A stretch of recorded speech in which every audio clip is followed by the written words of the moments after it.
चाहे तुम्हारी रैंक हो या तुम्हारा नीट का स्कोर, डिसाइड करेगा physics. Hi, I am Gautam, जिसने स्कोर किया है 180 ऑन 180 इन नीट और 156 ऑन 180 इन री नीट।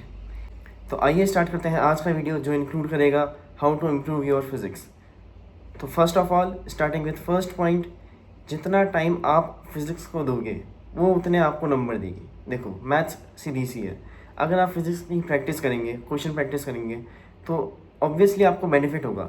लेकिन अब आपका डाउट होगा कि क्वेश्चन प्रैक्टिस कहाँ से करनी है। सो मैं बताऊँ, आप जिस भी कोचिंग में पढ़ते हो, चाहे वो एलन हो, आकाश हो, श्री चैतन्य हो, डजेंट मैटर, ऑनलाइन हो, PW हो, कोई भी प्लेटफॉर्म हो, जो भी आपको मटेरियल प्रोवाइड है, बस आप उसी को फॉलो कीजिए।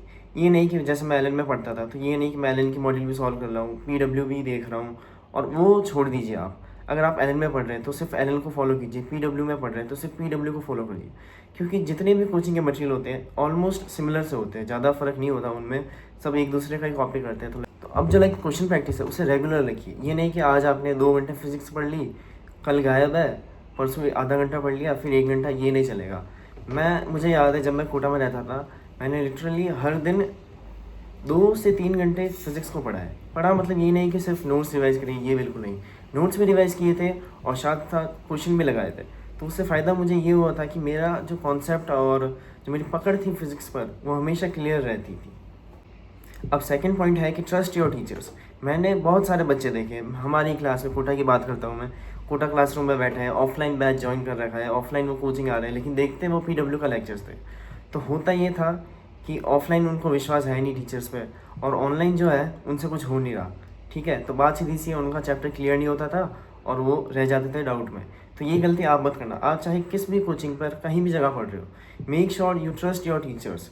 Trust is the path to success.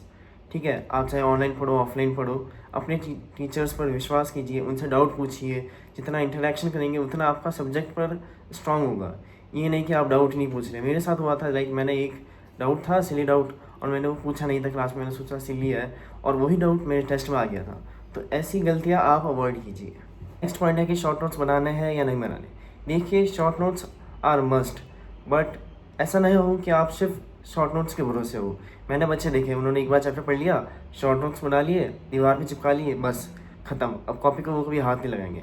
देखो, कुछ हद तक ये सही है, लेकिन हमेशा सही नहीं है। जैसे कुछ चैप्टर्स होते हैं, जैसे हम बात करते हैं रे ऑप्टिक्स की। रे ऑप्टिक्स में मुझे याद है, मैंने अपने नोट्स को कम से कम 7 से 8 बार पढ़ा था, क्योंकि मुझे फॉर्मूले सारे याद थे, लेकिन क्वेश्चन ही सॉल्व नहीं होते थे। उनका मेन रीज़न ये था कि मैं कॉन्सेप्ट मेरे वीक थे ऑप्टिक्स के। तो उसके लिए मैंने क्या करा, अपने नोट्स को बार बार रिवाइज़ करा, अपने टीचर्स के पास गया, उनसे डाउट क्लियर किए, कॉन्सेप्ट को वापस पढ़ा अगर मुझे कोई नहीं समझ आ रहा है तो वो आप कर सकते हैं। ऐसा ना हो कि आप डाउट में रहें, बस फॉर्मूला याद कर लिए और हो जाएगा। ऐसा तो बिल्कुल कभी नहीं होने वाला। फॉर्मूले से फिज़िक्स सॉल्व नहीं होती है, जैसा कि आपने देखा होगा नीट 2025 और 26 के पेपर में। और अब मैं लास्ट पॉइंट बताता हूँ, उससे पहले लाइक और सब्सक्राइब करो।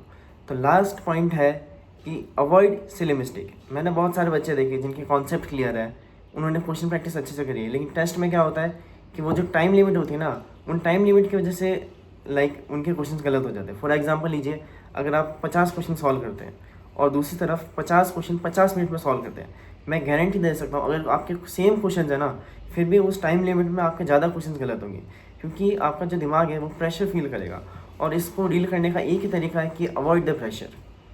आप प्रेशर को आने ही मत दीजिए। मतलब अगर आप घर पर इतनी प्रैक्टिस कर लेंगे टाइम लिमिट में रहकर, तो होगा ये कि आपका जो दिमाग है वो यूज्ड हो जाएगा टाइम लिमिट के, तो उसके चलते आपको आगे दिक्कत नहीं आएगी।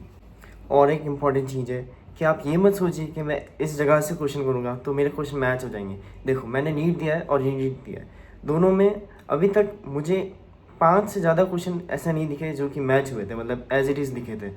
5 में मैं मुश्किल से कह रहा हूँ, फॉर्मूला बेस्ड होंगे वो एक दो उधर।